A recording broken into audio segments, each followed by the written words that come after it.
میخوای حلوا درست کنی، یه بار این حلوای 3 آرد رو به روش من درست کن.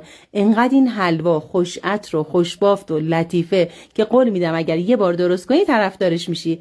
برای این حلوای 3 آرد اول توی تابه آرد گندم رو الک کنین و با حرارت کم حدود 20 دقیقه تفت بدین و بعد از اون آرد برنج رو الک کنین و حدود 15 دقیقه اونم تفت بدین. و بعد از آرد برنج آرد نخود شیرم الک کنین و اونم 15 دقیقه با حرارت کم تفت بدین. و بعد آرد رو تو تابه خالی کنین و دوباره الک کنین توی همون تابه و ترکیب روغن و کره رو بهش اضافه کنین و با حرارت کم حدود 1 ربع تفت بدین تا به رنگ دلخواهتون برسه. حالا میریم شربت حلوا رو آماده کنیم. توی کاسه شکر، آب، گلاب، پودر هل و زعفران رو با هم دیگه ترکیب کنین. نیاز به جوشیدن نداره، همین که شکر حل شد کافیه.